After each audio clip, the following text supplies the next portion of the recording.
avie te dim chen service pan zo mi te dim pau to ke ngai thei ta hi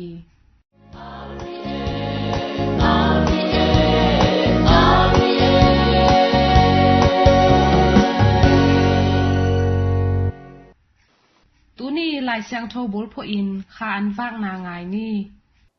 Christusunga kungit RVA asa angai tuzu utenaute tuni pen Laisiangtho Joseph I poini hi ama pen Maria I lompa ia tupa isu adina muisa ape apa chilang zong kikhel lohi ina Joseph I thu pen Laisiangtho sunga tampi tak kim khol lohi ai zongin amai thu akigel na mun tea amai thu pin na ama omlo a apian lo na thu ma nakigel ahe ina amasa pen penina Laisiangtho Joseph ichi pen Dawi I suan lekak panina ong piang ahe ina nikan nitak chang ina Maria to zuto Maria kenga zuto pia ina Maria to kiteng di china kibai hom hi ibang tulai takina Maria pen naw pai hi chi ong thei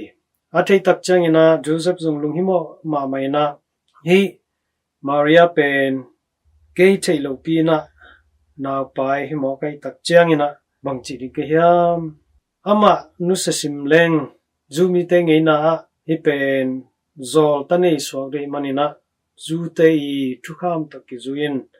suang to ki deng lum li hi ta hi ai zong in ten piri chilala ama to ane ta hilo khat ane di na himo kai manin lung himo ma mai na omlai takina van tung mi ina amang sung ang kilang ina banggen hiam chile Joseph Dawi tapa Joseph o lao kein lung himo kein Maria naziri na ten pin mahangyam chile amai gai na ina Laisiangtho hang hi ama Laisiangtho na gai sakahi manin lunghimo kin ten pi lolin amaina tapa khanung nei di amin Jesu na podi hi mahangyam chile amaina mi hem peute I amo na panina hon keting pa hi jina na ke ni hi van tung mi kamala za tak chana Joseph zong alung kham na khem pe ong beina tonu hi Maria pen pi hi ji hi utena te himun santaka mi hinga hi na to Joseph ina lung kham ma ri hi ai zong in hi bangna lung kham in om lai takina Laisiangtho I hopi na Laisiangtho I lon na hangina le amai thi van tung mi kamal aza tak changina chakhat thuina amai lung kham na te khem pe bein lung hi mo na khem pe bein hi Laisiangtho apiak thaina ama mailam khem pe ki hong sakhi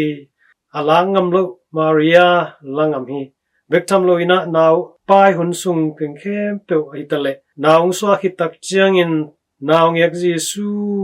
ama athan nom ama nun tang na abol sin nom mi lo te khut sung asua tak che ni na lampi tom zongina nana kem nana khoi hi Nazareth ko Maria hitale naw pang Jesu hitale ama te nun ta ni na mai septe hi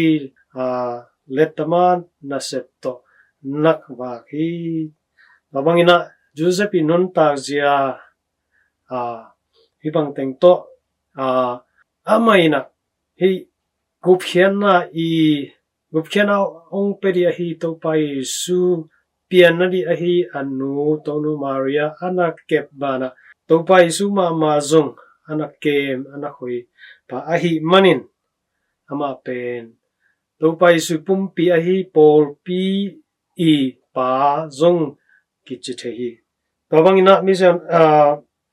alien bel siampi pa payas kuana ina tu khazagielle som sagi komina the patron saint of the Universal Church ina leitung bu pa Paul P RC Paul P te I achinga kempa chi Mindian pi khat anatia na zong imuthehi tamanu tena te hitunina Joseph I poini ibol takchangina adyatya kina bangmuthei hiam Joseph ina athuman achitak mi ahi bahangin thuman ke chithei hiam amaina amai hi lo na asangam lo pa ahiangina amai hi lo na hinapin paseni gel na athei takte paseni gel na amang azuingam pa aina akimuthei tun te manin utena te tunina Joseph ma bangin etena ete gel na bangilo paseni gel na ungtun takte ei gel na nusia in pasien gel na bang izui zo ngali le pasien I gel na tungtonin ete anungta pasien tu azui haksan na itwa phial zongin khim khojing bangin mailama nunta na haksa ai phial zongin hi Joseph bangina apurul Joseph bangina pasien tu amang pasien I piak tawon hoi takina alen zo apo zo asem zo hi tinadina tunina Joseph inun ta na tungtonina thala channi Paul P pa china min aki piak za khatin tunina hi Paul P aching akema hi Joseph tunga itena tun thungen ni I Paul P leitung bu pi ama si Paul P aching akem alien ba siam pi pa ki pan karin te siam pillion te siam pi te he pewina hi Paul P mi te Joseph ma bangina akep achin hamakai zo narina Misang du Joseph tunga tungen khomchani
siang tho te tang thu le amau te inun tak zia thu te ngai ni arbe angai ulenaw te misang tho te chi thulupin hoi pan misang tho Joseph e tang thu hom son ning tunu Maria i lompa to pa Yesu khoya bak pa hi misang tho Joseph in tawi kumpi son la khak sungpan apyang khat a hi misang tho Joseph in Nazareth khwa umin khusiam na sep sem a Maria to kiteng ding in zuthol ape pa zong a hi ngei na le tang thu sunga misang tho Joseph in Maria aten pi nuam tangbal tampi te lakpan tel na anga khat hi chi hi bahang yam chi le achang khut tung pan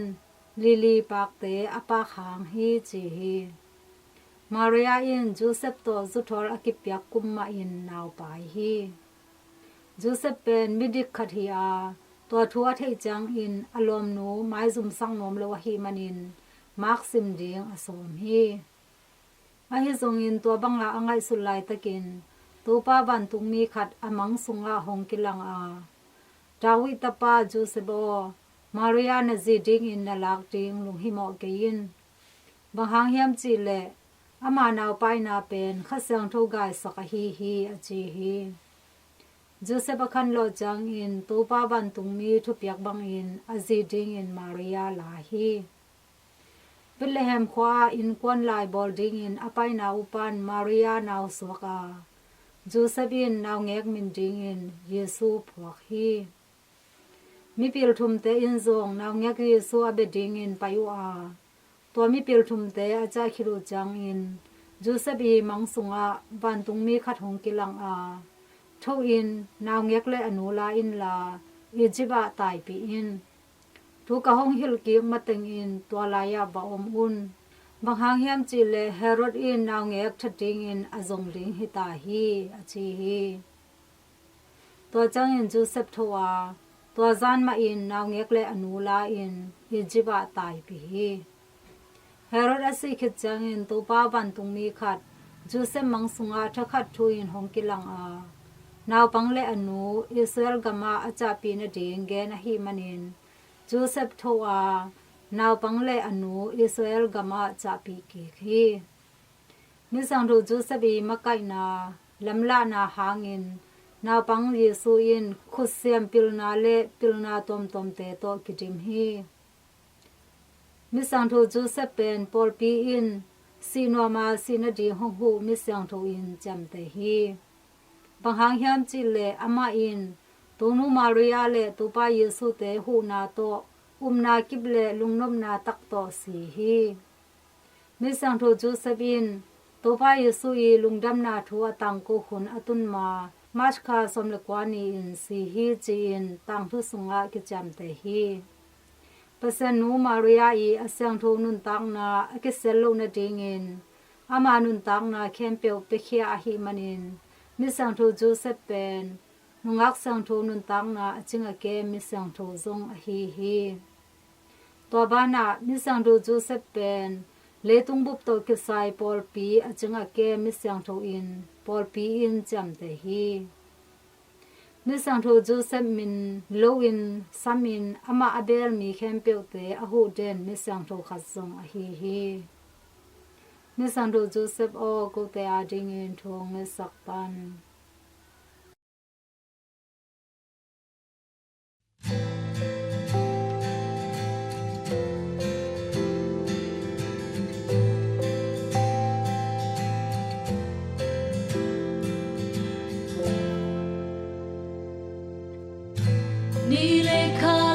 Site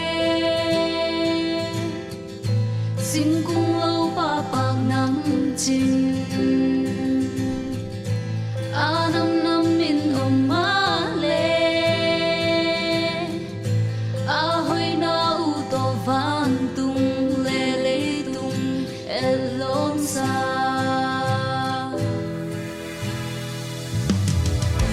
ba tâm ba le kha-ann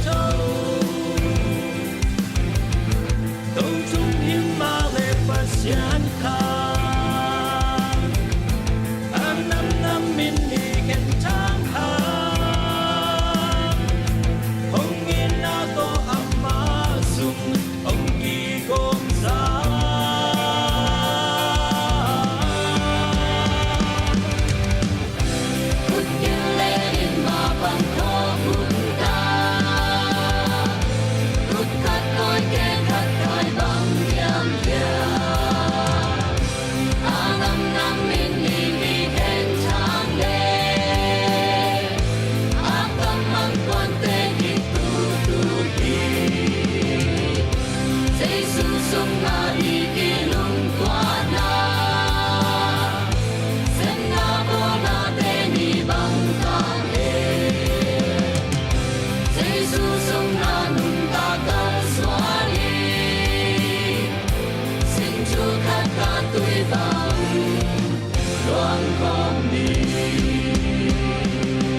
RVA pan kho hun chi chulunwaya pasian pia gam thu chi Thomas Berry gel sung panina honghom son ning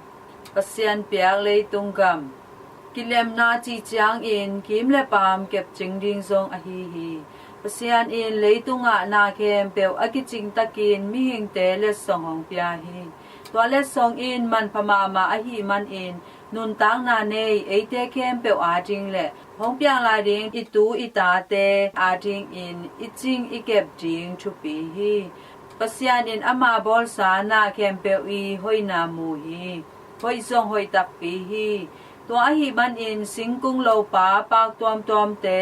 kan hing tuam te le nun tang na anei na kempeu sa tak ding kep siam ding akisam bang in za siam ding kul hi tua na te kempeu pen ei mi hing te in akibang in hom siam in za siam ding zong kisam hi pasian piak sa na te mok zan na susian na Laisiangtho lo in bol na te in tua te abol pasian simon na to kibang hi mi hing te tunga thuman lo na le khial na zong a hi eite la met na in hong suak lai ding itu ita te khang pha in anun tak thei na ding u amau te nuaya om lo pa te akhe u to asi khang na ding u Laisiangtho adi khang na ding u Laisiangtho gun pi tunga gun kwang tuang in apai thei na ding u le amin chang nga sa te zong nei thei na ding u a hi pasianong piak thupa phwal pi pen ama dei bang in asusiami te in a inveng te ado to kibang hi asangam tunga zong guta bulu to akibang a hi tule ta te gam piak zo lo ba na ama zong gen thei sakhi ama tunga teng te in leitung nin sak u hi manghang hiam chi le amau te in thukham te pal satin ngeina kip te zuilo u a ton tung thu cham na pel u hi Isaiah alian som ni lali aneu nga mi hing te in kilem na nek le John kiching in nuam takin I om nop le leitunga kilem na nek le John nei le lam akiching nang in isep kul hi tua bana leitung I tu le ta te a hi hui lak wa sa te gam sung singkung te tui siang a om na nga sa te lo pa te gam sa te hoi takin koi kul hi atang nun tang na nei te hoi takin anun tak thei chiang bekin mi hing te nuam takin kinung ta thei pan ding hi tua a hi man in anung ta gan hing singkung lo pa te kep ching ding kisam a tui hui leitang te zong Laisiangtho takin I koi ding kisam hi kilem na zong a om kul hi iti hui in Laisiangtho a hi ding kisam hi singkung te zong a khan to ding kisam a tui te zong Laisiangtho ding kisam hi asa angai en mi mal kem cha to pan chu pa ong peta he lungdam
ตองล้วนโตลุงดำชุตางก็นากิมันตาฮีอาซาไงนูเลปาอุลนาวเตโอโนเตตุงะตูปานทุพานำกิมหงเปจิยตาเฮน